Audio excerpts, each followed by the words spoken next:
భూమన కుటుంబం చేస్తున్న అరాచకాలు, అక్రమాలు, భూ కబ్జాలను నియంత్రించాలంటే భారత చైతన్య యోజన పార్టీ బీసీవై అభ్యర్థులుగా పోటీ చేస్తున్న తనను అత్యధిక మెజారిటీతో ప్రజలు గెలిపించాలని ఎమ్మెల్యే అభ్యర్థి కృష్ణవేణి యాదవ్ పేర్కొన్నారు.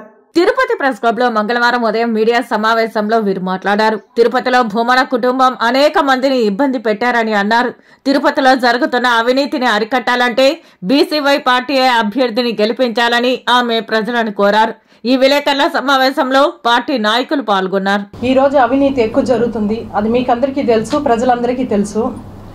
భూమన కుటుంబాన్ని భూస్థాపితం చేయడానికి బీసీవై పార్టీ సిద్ధం. కాబట్టి మీరందరూ నన్ను కొద్దిగా ఓట్లేసి గెలిపించాలని నేను కోరుకుంటున్నా తిరుపతి ప్రజలందరినీ. ఈరోజు వాళ్ళు చెప్పుకుంటున్నారు మేము తిరుపతిని అభివృద్ధి చేశామని.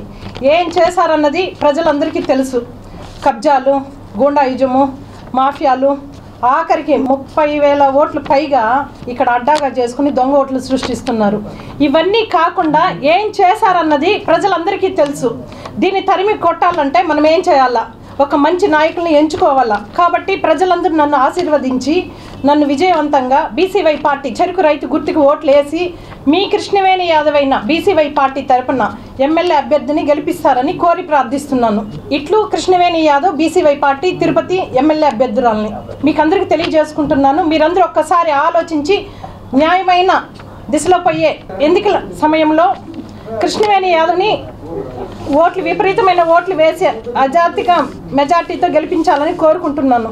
తిరుపతి పట్టణ ప్రజలందరూ కూడా భూమన కుటుంబం అంటేనే విసిగిపోయినారు. అందుకోసం ఈరోజు ఈ భూమన కుటుంబాన్ని భూస్థాపితం చేయడానికి బీసీవై పార్టీ ఈరోజు ముందుకు వచ్చిందనేసి కూడా మీకు అందరికి కూడా తెలియజేస్తున్నాము. ఈరోజు మీకు అందరికి కూడా తెలుసు, టీడీఆర్ స్కామ్ వేల కోట్ల రూపాయలు. అదేవిధంగా గతంలో ఎప్పుడూ లేని విధంగా తిరుపతి గంజాయికి కేంద్రంగా మారిపోయింది, డ్రగ్స్కి కేంద్రంగా మారిపోయింది. ఇవన్నీ కూడా మన తరచూ పత్రికల్లో, మీడియాలో మీ ద్వారా సమాజానికి తెలుస్తూనే ఉన్నాయి.